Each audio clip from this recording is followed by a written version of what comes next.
Prophète Demba Boukacha Jésus, bonjour. Bonjour madame. Vous êtes le fils biologique et spirituel du prophète Demba Esaïe, fondateur des églises pentecôtistes du Congo. Les assemblées de Pentecôte. Les assemblées de Dieu de Pentecôte. Les Dieu de Pentecôte du Congo. Alors, quelle présentation faites-vous de ce temps considéré comme étant le père fondateur des églises de réveil au Congo? Ce temps qui était Esaïe Demba. Oui, merci beaucoup madame, que Dieu soit béni par rapport à cette opportunité que vous êtes en train de me faire. Je dirais que Demba Esaïe, c'est un fils du pays, né dans la Bouéza, précisément à Kinkenge, de père et de mère diacre de l'église évangélique. Et c'est quelqu'un qui a eu une vocation dans le domaine spirituel, laquelle vocation s'est fait distinguer par le positif dans ce pays, dans les années antérieures, jusqu'à ce qu'il nous quitte.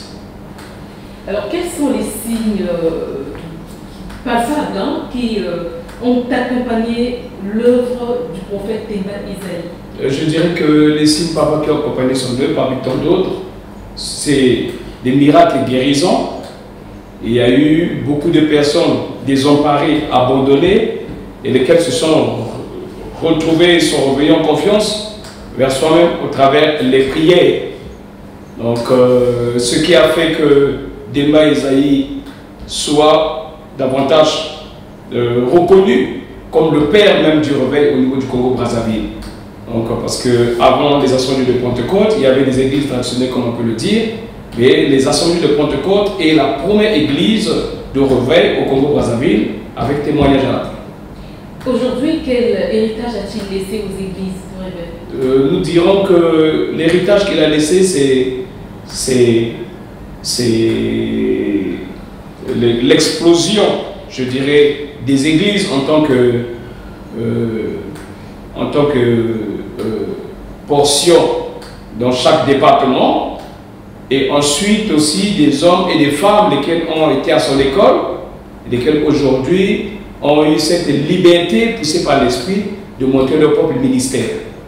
Donc je peux dire en un mot que l'héritage de Papa Esaïe, c'est la floraison des églises dignes de ce nom, dites aussi éveillées, ou qui sont animées par des hommes qui sont formés par lui, lesquels aujourd'hui reconnaissent le côté fort de cet homme aussi particulier. Alors, nous savons que le prophète Demba Esaïe est décédé le 2 mai 2000 à Val-de-France.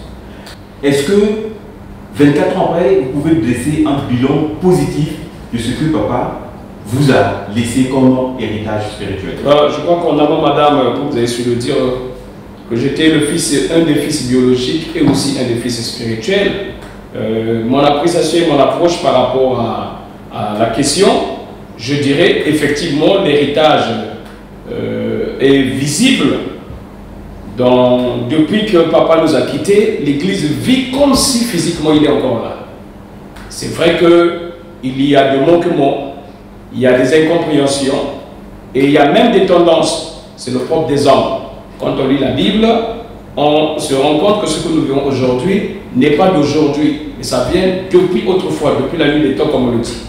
Donc l'héritage y est, malgré les franges et autres, dans la diversité d'opinions, nous pensons qu'autour de la table, avec l'aide de Christ, qui est l'unité, les pensées peuvent être conjuguées pour que nous allons dans la même direction.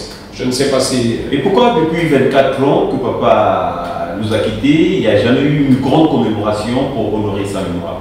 L'église des Assemblées de Pentecôte est une église à caractère, à vocation prophétique. Donc nous posons des actes selon ainsi par l'Éternel.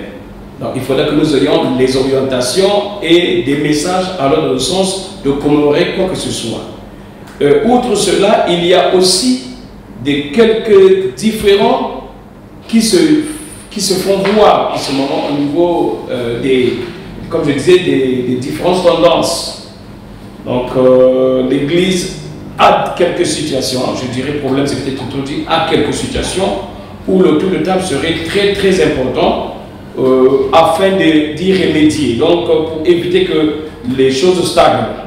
Et je dirais aussi que par rapport à l'âge de naissance de cette communauté, de cette église, il serait nécessaire que les hommes qui sont des anciens prennent du temps de s'asseoir pour mieux regarder et restaurer les méthodes de travail afin que l'église aille de l'avant.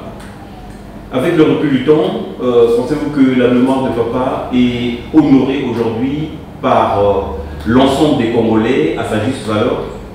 Je pense que si aujourd'hui je suis debout, je réponds à des diverses questions, me poser à quelques questions, c'est parce que en tant que fils biologique et aussi d'autre part spirituel, nous sommes, personnellement je me suis rendu compte que le papa n'est plus trop visible.